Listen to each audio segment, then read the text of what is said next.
A Liz Mendes está ao vivo para conversar com a gente sobre esse assunto, porque a gente ficou sabendo aqui, Liz, que esse homem que quase provocou essa tragédia seria o ex-sogro da mulher que dirigiu o outro veículo. É isso mesmo? Boa noite para você.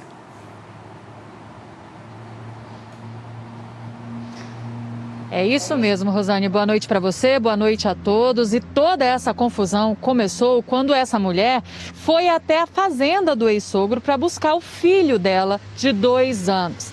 O homem chegando lá, o homem relutou bastante em entregar a criança, mas depois de muita negociação, ele concordou que a criança fosse com a mãe. Só que quando ela já estava voltando para casa, na companhia do atual esposo, de 2 filhas e também do bebê de 2 anos, ela percebeu que o ex-sogro estava seguindo ela. Quando o homem se aproximou, começou a bater várias vezes na traseira do carro dela, na intenção de que ela perdesse o controle do carro e assim eles pudessem retirar a criança de dentro dele. Aí, quando já na entrada aqui de Anápolis, ela realmente perdeu o controle do carro, bateu contra um poste e os 2 homens, o ex-cunhado da vítima e o ex-sogro, desceram e começaram a agredir a mulher e o atual marido dela para tentar tirar a criança de 2 anos de dentro do carro. A polícia chegou então nesse momento, o homem confessou tanto a violência, a agressão, quanto a direção perigosa. Ele foi preso em flagrante e disse que só fez isso porque queria recuperar o neto. A guarda da criança, Rosane, ainda não está definida, mas de acordo com a mãe, existe, além de um processo em andamento, existe um acordo entre os pais de que a criança ficaria na parte da manhã com o pai e à tarde com a mãe. Ele foi preso em flagrante e vai responder, além do dano causado ao carro dessa vítima, também por direção perigosa. Meu Deus, que desespero. Obrigada, viu, Liz? E olha, o final de semana foi marcado por acidentes nas rodovias que cortam o estado. 6 pessoas morreram. Ao vivo, o Fábio Lemen conversa com a gente direto de Rio Verde, porque um dos acidentes aconteceu aí na região sudoeste do estado, né, Fábio? Boa noite para você. Oi, Rosane, boa noite para você, para quem nos acompanha nessa noite de segunda-feira. Um dos acidentes mais graves foi aqui na BR-452, entre Rio Verde e Itumbiara. Foi ainda na área urbana, na área urbana de Rio Verde, aqui na saída da área urbana de Rio Verde, a 14 quilômetros aqui do município. 2 veículos que ultrapassavam em local permitido, segundo a Polícia Rodoviária Federal, acabaram batendo de frente em uma carreta. 3 pessoas morreram no local, outras 2 foram socorridas para hospitais aqui da região. Segundo a Polícia Rodoviária Federal, esse acidente, apesar de ter ocorrido em uma área onde é permitida a ultrapassagem, a possibilidade aí da polícia é que houve imprudência em função desse impacto bastante violento aí contra essa carreta, onde essas 3 pessoas perderam a vida.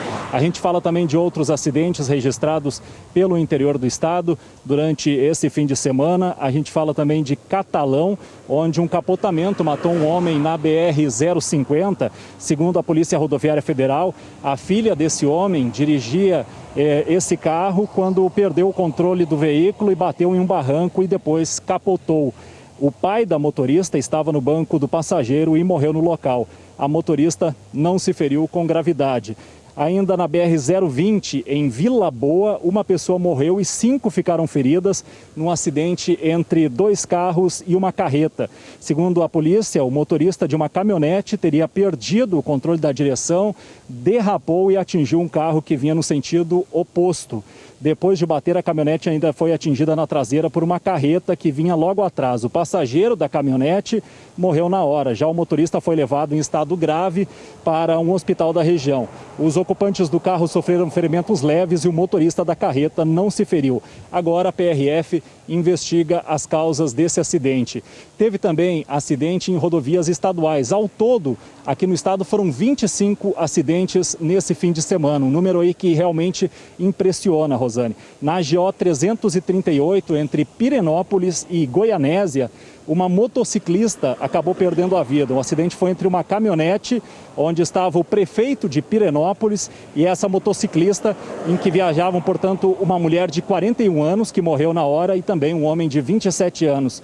Com essa batida, o carro da prefeitura saiu da pista e foi parar em um barranco. A motocicleta ficou completamente destruída.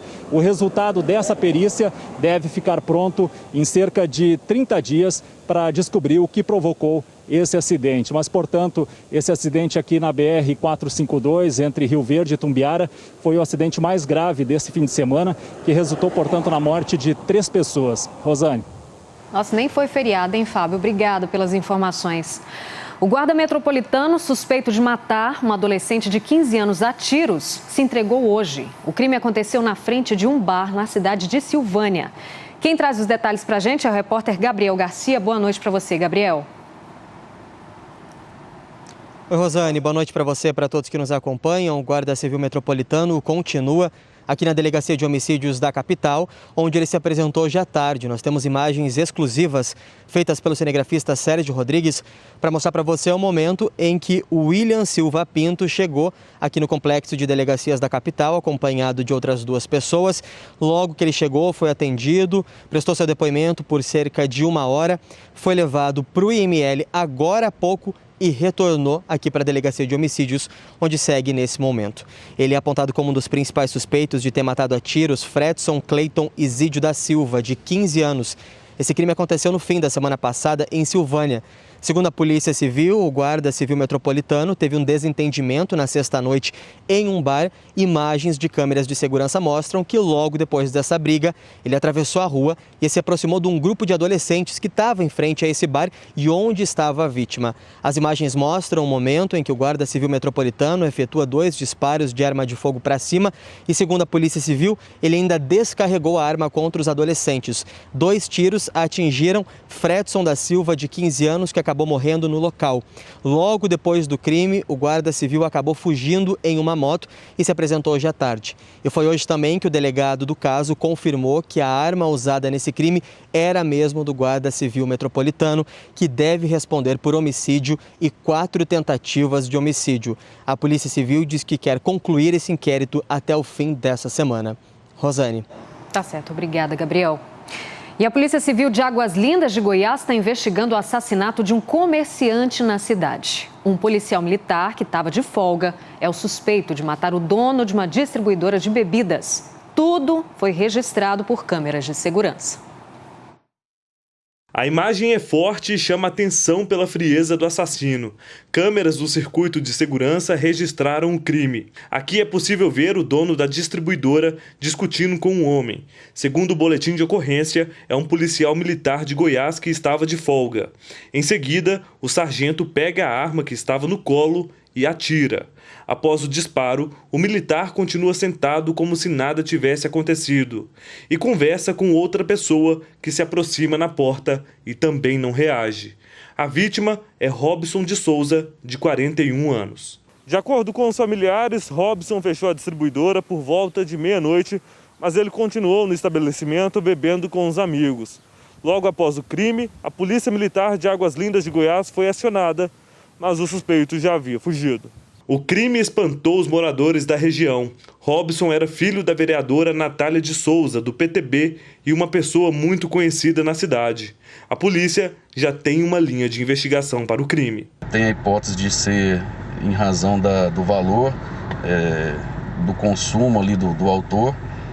Será apurado melhor ainda e diligências estão sendo feitas no sentido de encontrá-lo e capturá-lo. O suspeito ainda não foi preso. A Polícia Militar diz que essa situação também vai ser apurada pela Corregedoria da PM. E um acidente doméstico deixou uma menina de 9 anos com ferimentos graves. Ela caiu de um vaso sanitário e está internada em Santa Helena de Goiás.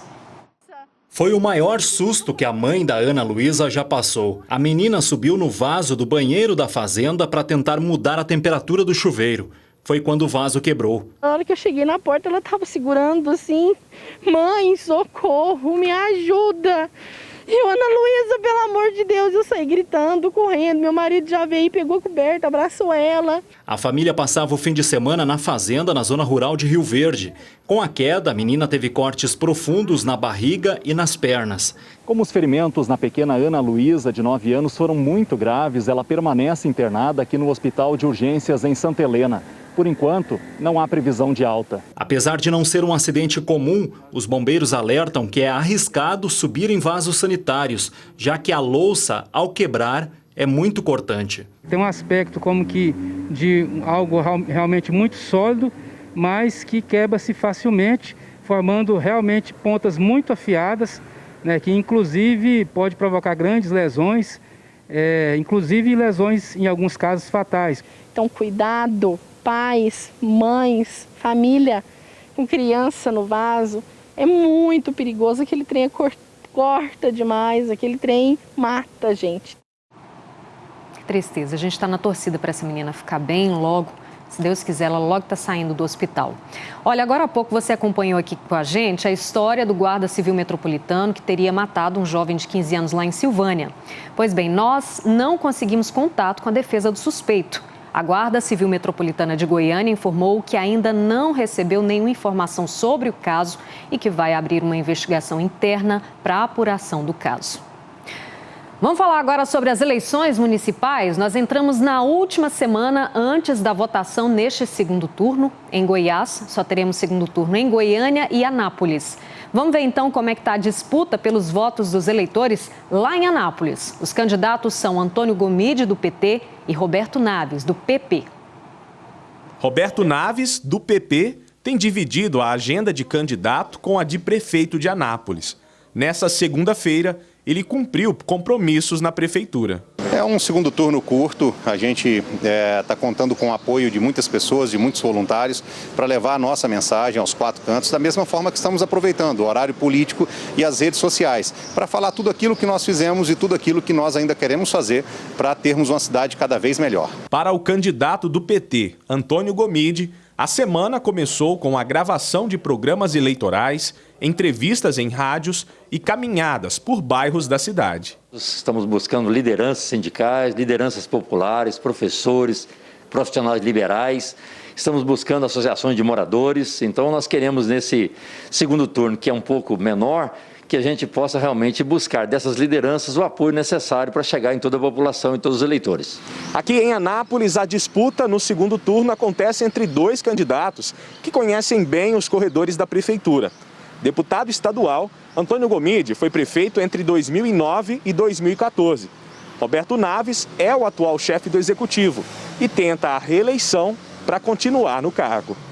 No primeiro turno, o candidato do PP ficou em primeiro lugar, com 46% dos votos.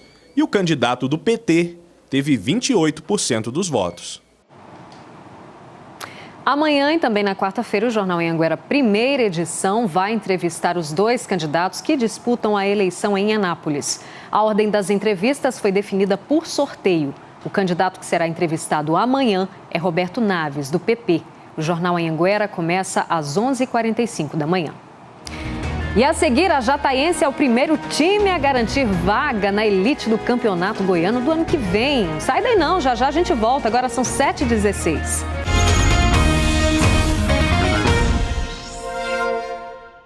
Jornal Anhanguera de volta, agora são 7h20. Uma mulher de 51 anos foi morta pelo namorado em Lusiânia. A suspeita dos familiares é que ela queria terminar o relacionamento, mas o homem não aceitou. Em choque, sem querer acreditar, desesperados. A família ainda está assustada com o tamanho da brutalidade. Maria Clara Teixeira, de 51 anos, foi mais uma vítima de feminicídio. Ela foi morta com golpes de faca nessa casa no Jardim Gá, em Lusiânia, na região do entorno. O principal suspeito é o namorado dela, Aparecido Souza da Conceição, de 35 anos. Essa vizinha, que também preferiu não se identificar, esteve na casa da vítima momentos antes do suspeito fugir. Quando ele me viu, eu estava parada no quintal, lá de fora. Ele correu desesperado, sem blusa, cheio de sangue no peito. Saiu desesperado, correndo na rua. O suspeito foi preso em Santa Maria, no Distrito Federal, e levado para a Central de Flagrantes, em Lusiânia. O casal estava junto há 1 ano e 5 meses, morava aqui nessa casa e, segundo informações dos próprios parentes, os dois não tinham histórico de brigas. Mas nas últimas semanas a vítima chegou a dizer que queria terminar o relacionamento. E isso pode ter sido a motivação do crime. Estamos achando que ele foi planejado, porque no dia que aconteceu eles não brigaram. Maria Clara era aposentada, enfrentava depressão e, segundo os parentes, não tinha o costume de sair muito de casa. Eu fiquei muito abalada. abalada. Era uma boa pessoa. Esperamos justiça, né? Que ele foi preso, mas eu espero que ele pegue a pena máxima e não nenhum advogado consiga tirar ele. O suspeito já foi levado para o presídio da cidade. Um homem de 43 anos foi preso em Catalão por violência doméstica. A agressão aconteceu na casa onde ele morava com a mulher dele no bairro Castelo Branco. Quando os militares chegaram no local, o autor estava com uma faca e chegou a ameaçar os policiais. O homem foi preso em flagrante e já está na cadeia da cidade. Agora você vai ver uma história absurda que aconteceu em Jataí. Uma câmera de segurança registrou o momento em que 3 homens invadem uma residência e furtam vários objetos. E o pior, a moradora estava dentro de casa com as crianças dela. Usando o capuz na cabeça, os criminosos quebram o motor e conseguem levantar o portão sem muita dificuldade. Enquanto um fica do lado de fora dando cobertura, os outros entram pela porta da frente e retiram tudo o que conseguem. O crime aconteceu durante a madrugada. A dona da casa estava sozinha com os filhos pequenos. É muito ruim se acordar dentro da sua casa, achar que você está protegida e entra 3 homens dentro da sua casa, é horrível. Os criminosos foram flagrados por essa câmera de segurança. Toda a ação durou menos de 10 minutos, tempo suficiente para deixar vários prejuízos. Levar uma televisão, um Xbox, deve ter me dado um prejuízo de uns 4 mil. Logo depois, os criminosos fugiram em um carro e ainda não foram localizados. As imagens das câmeras de segurança vão ajudar a polícia a encontrar os suspeitos. Se você está na lista dos mais de 200 mil contribuintes que caíram na malha fina em 2020, tem notícia boa, hein? A Receita Federal liberou hoje a consulta ao lote residual de restituição do imposto de renda e pode ser que você termine o ano com dinheirinho a mais na conta, hein? Ana Paula Moreira, você acabou de ver ela na reportagem, agora está ao vivo com a gente com mais informações, né, Ana? Boa noite para você. Exatamente, Rosane. Boa noite para você, boa noite a todos. Olha, quem caiu na malha fina esse ano, mas já conseguiu regularizar a situação, tem direito à restituição do imposto de renda. São quase 200 mil pessoas em todo o país, vão ser pagos aí quase 400 milhões de reais. A consulta do lote residual já está disponível. O calendário e também a relação dos beneficiados já está disponível na página da Receita Federal, na internet, no site ou então pelo telefone 146. Os valores vão ser depositados aí no dia 30 de novembro, então dá para o pessoal passar aí o final do ano com um dinheirinho mais na conta, né? A restituição vai ser depositada na conta que o contribuinte informou no ato da declaração. Quem não informou conta ou que informou a conta com o número errado tem que regularizar essa situação em qualquer agência do Banco do Brasil. A Receita orienta aos contribuintes que não tiveram a declaração liberada para verificar essas pendências para não ficar aí na malha fina. Então a consulta do lote já está disponível no site, que é o www.gov.br/Receita Federal. Rosane. Tá certo, Ana. Obrigada pelas informações. Corre lá, gente. Bora ver então como é que fica o tempo amanhã em todo o estado?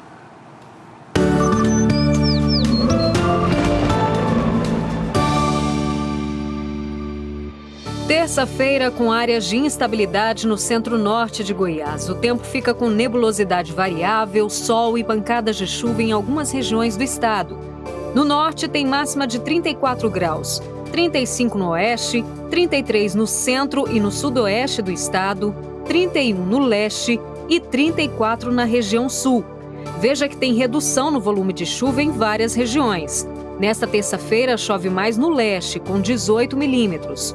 Hora de conferir como fica o tempo em algumas cidades. Catalão tem máxima de 29 com umidade em 25% e nada de chuva. Em Rio Verde vai de 20 a 32 graus e também não chove. Em Anápolis a temperatura varia de 19 a 29 graus com umidade em 40%. E em Itumbiara, umidade em 25% com máxima de 34 graus. Bora falar de futebol agora? A Jataiense é o primeiro time a garantir vaga na elite do Campeonato Goiano do ano que vem.